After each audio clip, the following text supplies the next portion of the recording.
We are always taught about Europe invading and colonizing Africa. History books are filled with stories of empires expanding southward, but hidden beneath that familiar narrative is another chapter one, where the direction of conquest was reversed and an African army crossed into Europe. This is the story of a North African force that crossed the Mediterranean, defeated one of Europe's most powerful kingdoms, and helped reshape the future of the Iberian Peninsula for centuries to come. At the center of this extraordinary campaign stood Tariq ibn Ziyad, a Berber general whose leadership and battlefield instincts would make him one of the most successful commanders of his age. Tariq's rise was remarkable. Rising from humble beginnings, he earned the respect of powerful leaders and loyal soldiers alike. Before long, thousands of warriors would follow him into what many believed was an impossible mission. Tariq assembled roughly 7,000 men, most of them North African Berber. They lacked the heavy armor of their enemies, but they possessed discipline and a willingness to fight against overwhelming odds. Waiting across the water was the Visigothic kingdom, ruler of much of modern Spain and Portugal. Under King Roderick, it commanded a far larger force that included thousands of heavily armored warriors and cavalry. Yet beneath its strength lay serious weaknesses. Roderick's claim to the throne was disputed, and powerful nobles were divided by rivalries, ambitions, and internal conflict that threatened to tear the kingdom apart. According to traditional accounts, a local governor known as Count Julian chose to aid Tariq's expedition. His ships and local knowledge helped make the dangerous crossing from North Africa into Europe. In 711, Tariq's army landed beneath the towering rock that would later bear his name. But their arrival was quickly followed by fear and uncertainty. Scouts soon returned with alarming news. King Roderick was marching south with a massive army, facing overwhelming numbers. Several of Tariq's officers urged him to abandon the invasion before it was too late.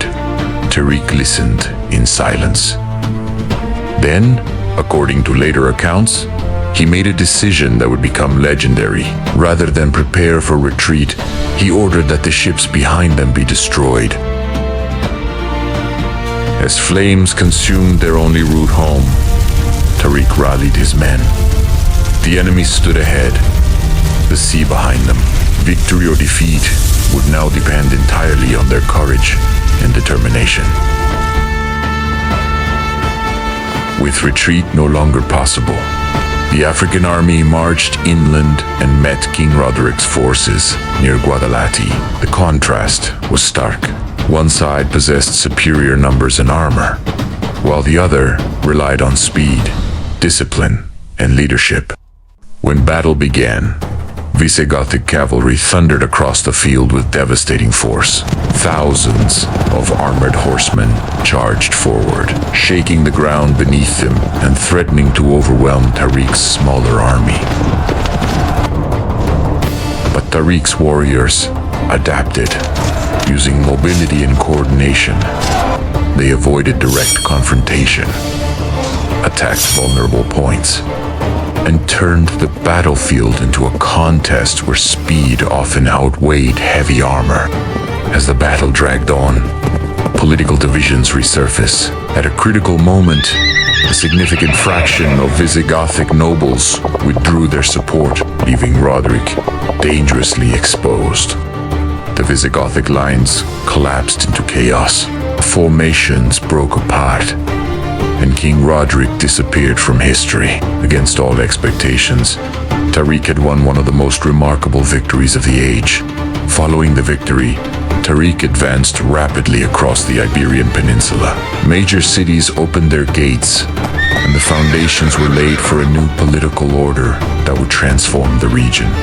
Over time, Al-Andalus became a center of scholarship, architecture, trade, and scientific learning. Ideas, discoveries, and cultural influences flowed between Africa, Europe, and the wider Mediterranean world. More than 13 centuries later, the story of Tariq ibn Ziyad still endures. If you enjoy uncovering overlooked chapters of the past, subscribe and join us for more untold stories that changed the world.